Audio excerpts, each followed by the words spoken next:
Avec la méthode de réduction, un système d'équations bien sûr, c'est parce qu'on cherche le point commun à deux droites. Maintenant, on utilise d'habitude cette méthode-là quand nos équations sont de la forme suivante, c'est-à-dire que les termes en x et en y sont du même côté dans les deux équations et de l'autre côté du égal, nous avons le terme constant. Quand nous avons cette forme-là, c'est à ce moment-là qu'on va privilégier la méthode de réduction. Pour l'appliquer, on va multiplier, si c'est nécessaire, parce que ce n'est pas toujours le cas, on va multiplier donc les équations pour obtenir le même coefficient devant la variable x ou y que l'on souhaite éliminer.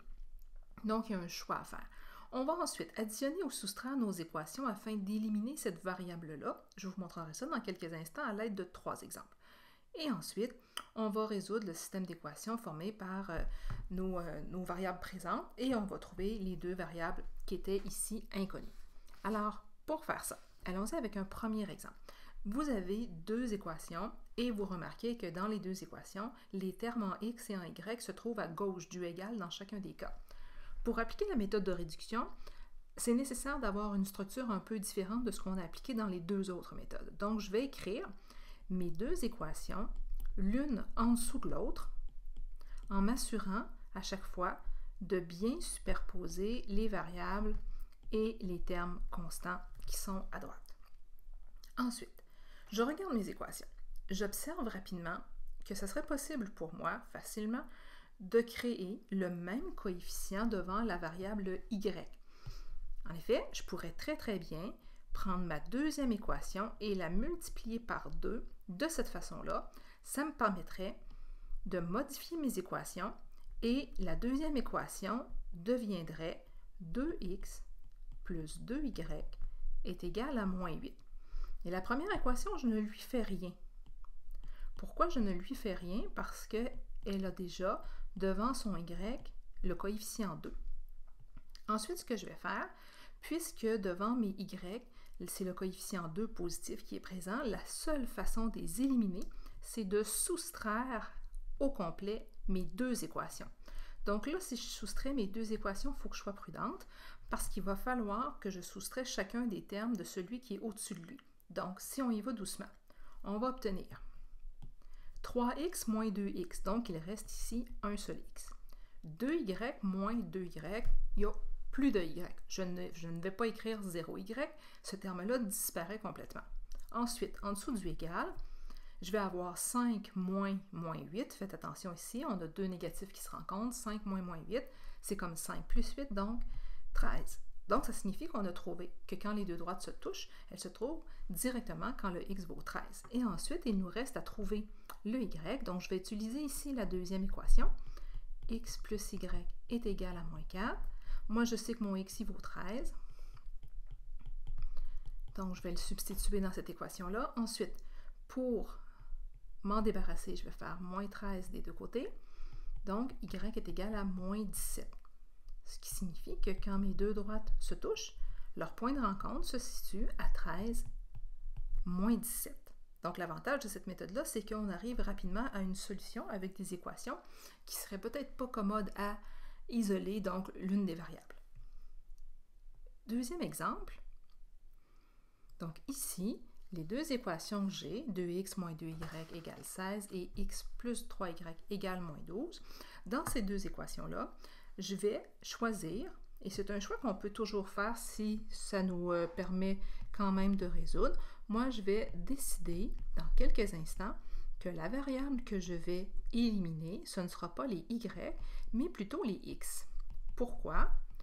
Parce que en multipliant tout simplement ma deuxième équation par 2, encore une fois, je suis capable de créer devant la variable x le même coefficient que j'avais au-dessus dans la première équation. Donc, c'est pour ça que j'ai fait le choix, personnellement, d'éliminer mes x, donc, et de multiplier par 2. Ma première équation, je la réécris, puisque je ne l'ai pas modifiée.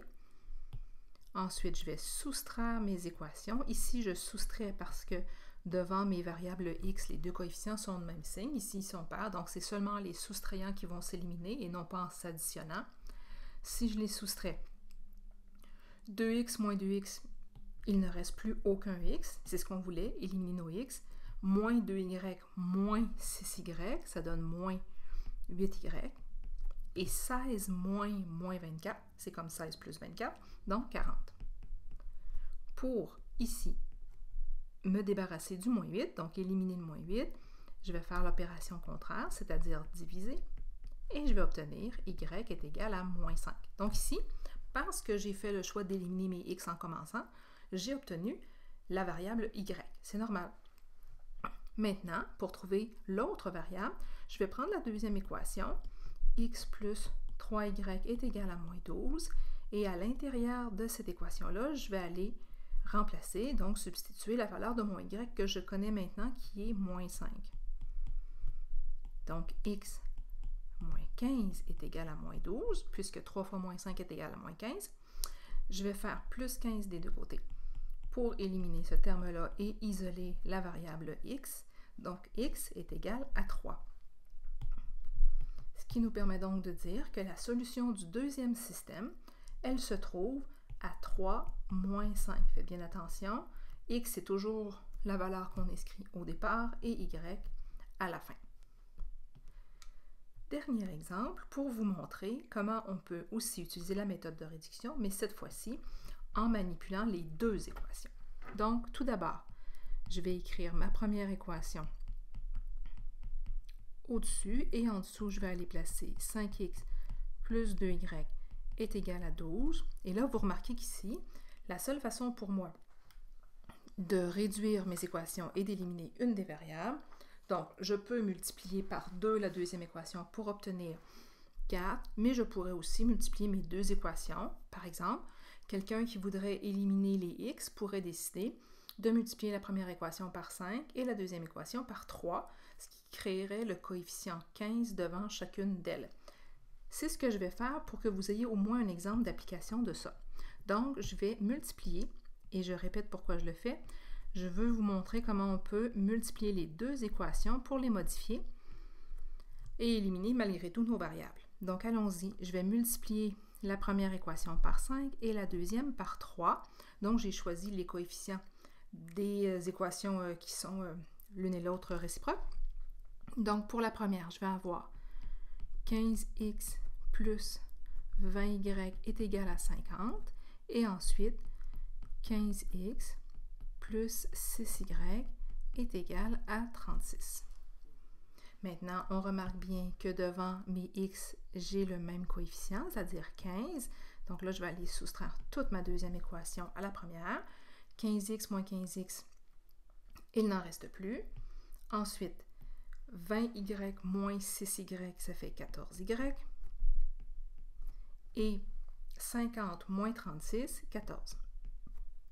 On divise des deux côtés par 14 et on va obtenir que y vaut 1, ce qui est la bonne valeur. Ensuite, je vais utiliser une des deux équations pour trouver mon x. Ici, je vais utiliser la deuxième équation. 5x plus 2y égale 12. J'aurais pu prendre la première, ça aurait tout aussi bien marché. 5x plus 2 fois 1 est égal à 12. Donc, 5x plus 2 égale 12. On va faire l'opération contraire pour avoir notre 5x tout seul à gauche. Donc, 5x est égal à 10. Et on va diviser des deux côtés par 5 pour obtenir notre x. Ici, on obtiendra x est égal à 2. Donc, la solution de ce système-là sera le point 2, 1. X vaut 2, y vaut 1. Et avec ça, vous avez la méthode de réduction.